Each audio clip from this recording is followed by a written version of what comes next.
Greater Noida से खबर है, जहां सरिया माफिया रवि नागर पर शिकंजा कसा है। रवि का साथी गैंगस्टर अनिल पुलिस के हत्थे चढ़ा है।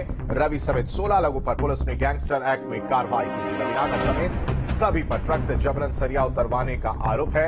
स्क्रैप सरिया के कारोबार में कई बार गैंग वॉर हो चुकी है। तो बड़ी खबर आपको बता रहे हैं,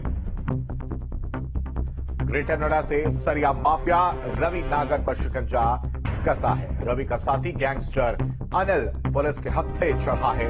रवि समेत 16 लोगों पर पुलिस ने गैंगस्टर एक्ट में कार्रवाई की थी।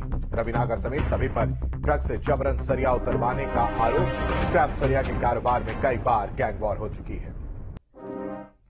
नोएडा से ही खबर है, जहां स्क्रैप और सरिया कारोबारी रवि नागर पर कमिश्नर लक्ष्मी सिंह की बड़ी कार्रवाई। रवि नागर की सुरक्षा में लगी गार्ड को हटाया गया। रवि नागर समेत 16 लोगों पर गैंगस्टर की कार्रवाई। गैंग रेप की एफआईआर के बाद रवि नागर पर गैंगस्टर लगा। रवि नागर की गिरफ्तारी के लिए टीम का गठन किया गया। खबर पर ज्यादा जानकारी के साथ संवाददाता अमित चौधरी हमारे साथ जुड़े। अमित, संदेश साफ है कि किसी तरह की कोताही बर्दाश्त नहीं की जाएगी और इसको लेकर कमिश्नर लक्ष्मी सिंह ने बड़ी कार्रवाई की है। सुरक्षा में लगे गार्ड को हटाया है। अब किस तरह से शिकंजा जो है रवि नागर पर कसने की तैयारी है पुलिस के? जरा देखिए, गौतम बुद्ध नगर की बात की जाए तो सरिये और स्क्रैप का एक बड़ा कारोबार पिछले सरकारों में यहाँ चलता रहा और सुंदर भाटी और अनिल दुजाना जो गैंग है, इन दोनों के बीच में इस कारोबार पर हक जताने के लिए कई बार गैंग वॉर हुई और कई लोगों की हत्या भी हो चुकी है। रवि नागर की बात की जाए तो रवि नागर का बड़ा भाई हरेंद्र प्रधान के नाम से जाना जाता था और दादूपुर गांव में दनकोर थाना इलाके में उसकी हत्या की गई थी। उसकी सुरक्षा में लगे 2 सिक्योरिटी गार्ड जो यूपी पुलिस के सिपाही थे, उनकी भी मौत हुई थी। उसके बाद रवि नागर को सुरक्षा मिली क्योंकि वो चश्मदीद गवाह था। उस सुरक्षा के साथ उसने पूरे साम्राज्य को अपने हाथ में लिया और अपनी भाभी के साथ मिलकर इस साम्राज्य को आगे बढ़ाने का काम किया।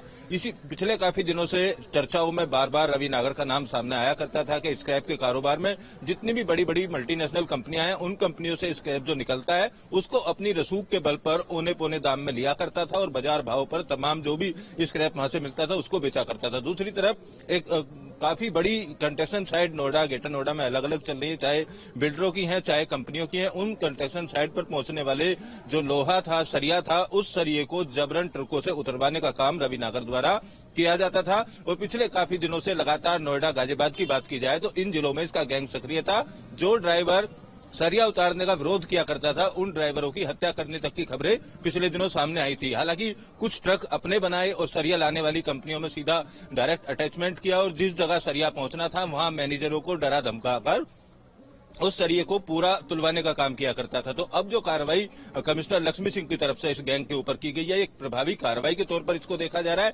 क्योंकि पिछली सरकारों में कुछ मंत्रियों, कुछ अधिकारियों की सरपरस्ती में इस काम को लगातार किया जा रहा था, बड़े नेटवर्क के तौर पर चलाया जा रहा था। सीपी लक्ष्मी सिंह द्वारा रवि नागर और उसके 16 साथियों पर, रवि नागर की पत्नी पर गैंगस्टर की कार्रवाई की गई है। उनमें से कुछ गिरफ्तारियां भी हुई हैं और लगातार टीमें दबिश दे रही हैं। माना जा रहा है कि शाम तक रवि नागर की भी गिरफ्तारी हो सकती है, उसको गिरफ्तार करने के लिए भी टीमें लगाई गई हैं। दूसरी तरफ रवि नागर पर ताजे मामले की बात करें तो गार्डन गैलेरिया मॉल की पार्किंग में गन पॉइंट पर एक युवती के साथ गैंग रेप करने की भी एफआईआर थाना सेक्टर 39 में दर्ज की गई थी। उस मामले में 3 आरोपियों को पुलिस ने अभी तक गिरफ्तार कर लिया। रवि नागर अपने एक साथी के साथ फरार है। गैंग रेप करने के दौरान एक एमएमएस भी बनाया गया। उस वीडियो को वायरल करने की युवती को धमकी दी गई और उसके परिवार को नुकसान पहुंचाने की धमकी दी गई। अपने रसूख का साफ तौर पर इस्तेमाल किया गया। तमाम जो आरोप है एफआईआर में युवती द्वारा लगाए गए हैं, तो उस मामले में भी रवि नागर की मुश्किलें बढ़ती हुई नजर आ रही हैं। और गैंगस्टर की कार्रवाई जिस तरीके से हुई, इस गैंगस्टर की कार्रवाई के बाद आपराधिक रास्ते से संगठित गिरोह चलाने वाले